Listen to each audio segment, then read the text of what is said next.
Carlos. Buenísimo. Bueno, tenemos hoy día especial después del debate y del debate presidencial, que me parece que estuvo a la altura de lo que esperaban muchos o de las expectativas de muchos, a Jorge Jacobe. ¿Quién es Jorge Jacobe? Es el director, titular, jefe, etcétera, de la empresa Jacobe Asociados. Hace mediciones de opinión pública, estudios de opinión pública. Un amigo de la casa. Alguna vez arrancamos nuestra relación discutiendo un poco y debatiendo, y acá estamos hoy charlando sobre esto. Te agradezco, Jorge, la deferencia de atendernos. ¿Cómo estás? Buen día. Hola, Rosario, ¿cómo estás? Qué lindo escucharte. Gracias, igualmente. Jorge, ¿cómo viste el debate anoche? Yo sé que no estaba previsto que hablemos de esto, pero bueno, justo fue el debate. ¿Cómo fue? ¿Cómo lo viste? Bueno, no tuvo nada que ver con el anterior. La que le cambia el tono al debate entre uno y otro, evidentemente, es Patricia Bullrich, que salió a jugar, me parece, lo que ella demostró en los últimos 3 años y que la opinión pública valoró como para traerla hasta acá. Que no había aparecido en el primer debate, sí, que no, y que se había desinflado, te diría, también antes del primer debate. Ya los últimos tiempos de la campaña habían sido muy conservadores para el estilo de ella. Sí. Y ahora se la veía con su mejor rendimiento, que es cuando está hinchada las pelotas, digamos, ¿no? O enojada, ¿no? Sí. O por lo menos encendida. Por supuesto que es peor oradora que los otros dos. Sí. Peor oradora que Milei y que Massa. Y esto nos pone frente a un planteo muy interesante para los que analizamos política, para los que analizamos comportamiento humano, que es, al final de cuentas, cuando contemos los votos, Rosario, sí, ver qué es lo que la gente evalúa, ¿no? Y qué es lo que la gente valora. A Milei lo vi apagado, él está en una estrategia muy conservadora. Sí. Se ha dado cuenta de que despierta muchas pasiones, pero tiene que evitar despertar todo el miedo que hay latente en torno a su figura. Sí. Ahora si querés después lo charlamos en términos de números. Dale. Es decir, no disparar un proceso donde todos los que le temen voten a la misma opción, que construyan una opción para frenarlo. Ajá. Y un Sergio Massa con la habilidad seductora de un psicópata. Tremendo. Es una cosa increíble, pero bueno, creo también que no le quedan opciones tampoco a Massa, porque ¿qué va a decir? O sea, es una situación muy incómoda, el lugar donde está. Es una situación muy incómoda, y para la situación incómoda que tiene, sí, para los votos no ser de él y ser de Cristina, es decir, él se morfa, no tener la seducción de sus propios votantes, digamos, es decir, ser incómodo para sus votantes, y también claro, la situación respecto de la economía, ¿no? Claro. De su propio gobierno y del resto de las cosas, de la corrupción y demás. Para estar en esas situaciones, el trabajo que está haciendo es tremendo. Sí. Es para escribir libros. Escúchame, Jorgito, hablaste de lo de Milei, de no disparar el miedo. Está medido este miedo, ¿verdad? Sí. Hay una parte que está medido, Rosario. Ahora, lo que va a terminar definiendo la elección es lo que no podemos medir. Y te lo voy a contar así. Los números antes de este segundo debate nos daban un Milei de 34 puntos y una Patricia Bullrich, un Sergio Massa de 28, los dos. Okay. Es decir, la encuesta me diría que Milei no está alcanzando para ganar en primera vuelta, y que el que va a ir a la segunda vuelta con Milei está indefinido todavía. Okay. Y entonces los números me ponen en un lugar muy nebuloso. Yo pienso que la opinión pública va a poner en la segunda vuelta aquel que pueda parar, lo voy a decir entre comillas, al loco. Al loco digo porque cuando le pedimos a la gente que lo define en una palabra, lo definen como loco, digamos, no porque esté tratando de adjetivarlo. Muy bien. Hasta antes de las PASO, Rosario, la discusión en la Argentina era kirchnerismo sí, kirchnerismo no. Okay. Y después de las PASO, la discusión en la Argentina fue Milei sí, Milei no. Los argentinos hemos dado garantías de que hemos construido herramientas para parar procesos de entusiasmo muchas veces. En el 2009, los bonaerenses, por ejemplo, cuando quisimos parar a Néstor Kirchner en persona, supimos votar a un supermercadista colombiano que dijo que tenía un plan y no lo tenía, y a nadie le importaba si lo tenía o no, era solamente una herramienta para frenarlo. Claro. Bueno, después Sergio Massa para parar a Cristina en persona, después Macri para parar a Cristina y después Alberto para parar a Macri. Es decir, ojo, porque en las PASO a veces hay un entusiasmo inicial que aparece, que se revela, que sorprende, y después la gente sobre esa noticia construye una herramienta para contrabalancear ese proceso. Lo que quiero decir es que no siempre se da, entre una elección y otra, el famoso efecto del carro del vencedor, Rosario. Sí. Las últimas 4 elecciones en Argentina se dio el efecto del perdedor. Ajá, mira. Apareció el entusiasmo y la gente salió a pararlo. Claro, está bien. Tengo a Jorgito Abrán a mi lado que quiere hacerte una pregunta, Jorge. Hola, Dale. Jorge. Consulta. ¿Qué A tal, ver, Jorge?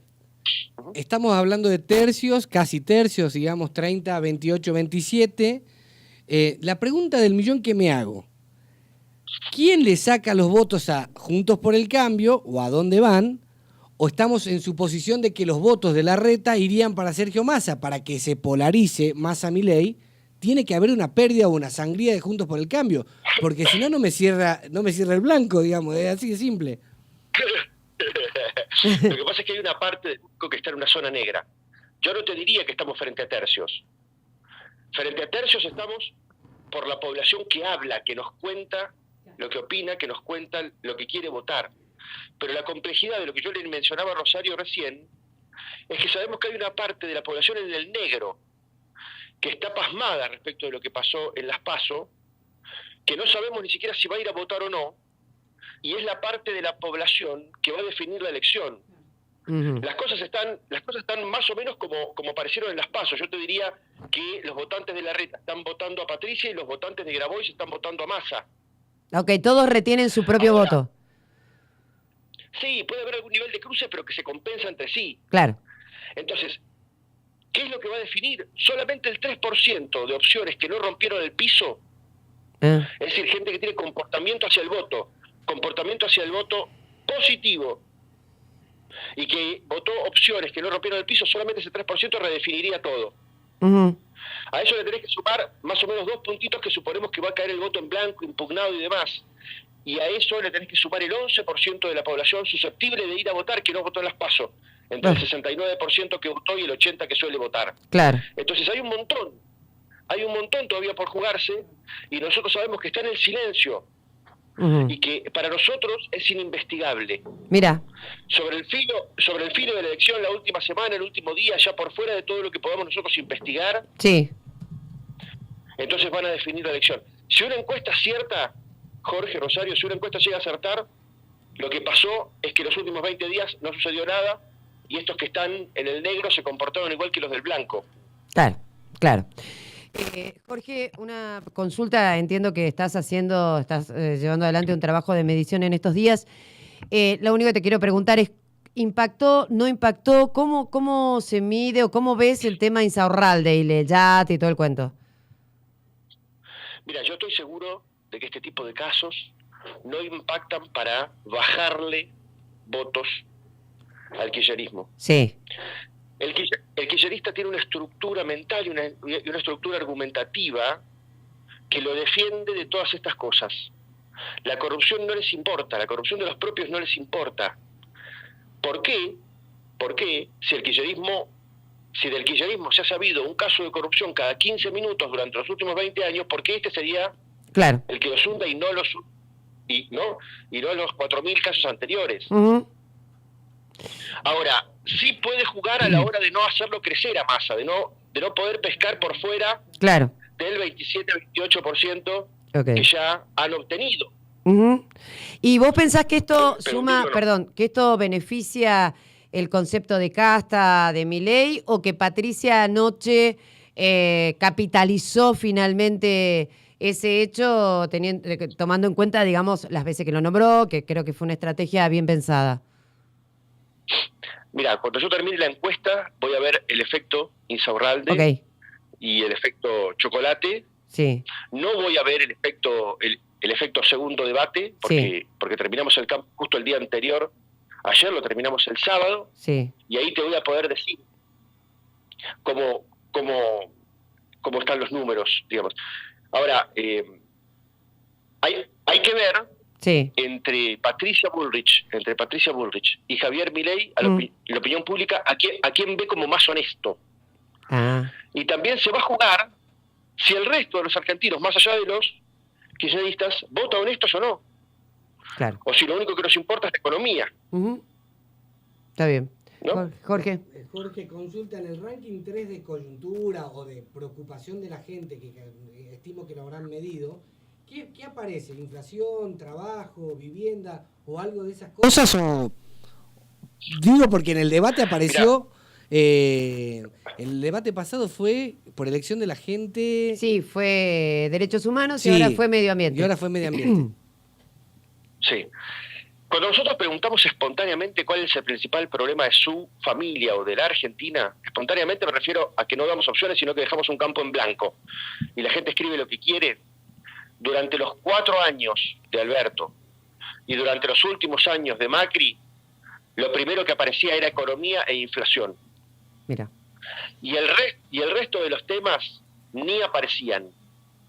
Mira. No es que no sean importantes, es que la opinión pública, a la hora de hacer una escala, primero pone lo que le duele hoy, ya y en el bolsillo. Bien. Eso fue siempre así, no fue siempre así. Durante el gobierno de Macri era la corrupción y la inseguridad en algunos momentos, liderando el ranking. Durante los últimos tiempos de Cristina también era, por supuesto, la corrupción y también la inseguridad. Entonces, hoy está muy predominantemente la economía y la inflación. Y después, pero muy atrás, aparecen la inseguridad y la corrupción. Y la educación y la vivienda y este tipo de temas que son muy estructurales y muy complejos, aparecen pero recontratirados en el fondo. Bien, la última pregunta de mi parte, Jorge. Me encantaría quedarme ahora charlando con vos, pero bueno, no te voy a quitar más tiempo. Ayer algunos analistas o periodistas o comunicadores del orden nacional decían que un debate no modifica el voto, no, digamos, es como si fuera inocuo. La pregunta es, y luego vi una analista de opinión pública que decía que en realidad el debate mueve muy poquito, pero que ese poquito hoy, como estamos en el escenario en el que estamos, puede ser determinante. ¿Cuál es tu análisis de esto? Esta segunda idea. Hay 2 tipos de debate, Rosario. Un tipo de debate donde cada uno va y hace su juego y cada público va y confirma sus sesgos. Los de Milei creen que Milei se los comió, los de Patricia creen que Patricia estuvo muy bien, los de Massa creen que estuvo sólido. Y hay otro tipo de debate donde hay un escándalo, donde hay un evento que ningún público puede ocultar, como si te dijera que uno de los 3 hubiera terminado en el piso, tirado, convulsionando, echando espuma por la boca y con la pupila dilatada. Eso no pasó. Claro, sí.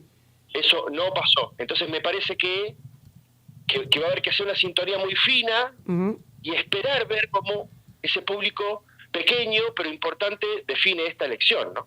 Claro, está bien. Bueno, Jorge, 1.000.000 de gracias por la comunicación, por la charla y por tu amabilidad de siempre. Bueno, no sé hasta cuándo tenés tiempo para contarnos resultados de encuesta, pero si podemos la semana que viene charlamos. Dale. Dale, hasta el último día que podemos publicar encuestas. Ese día voy a publicar. Genial, genial. Abrazo enorme. Muchísimas gracias. Te mando un beso. Besos. Chau, chau. Bueno, era Jorge Giacobbe, quien es titular de Giacobbe y Asociados, hacen estudios de opinión. Yo tengo un gran recuerdo de su padre, que tenía un sentido del humor como lo tiene Jorge. Era genial el padre de Jorge.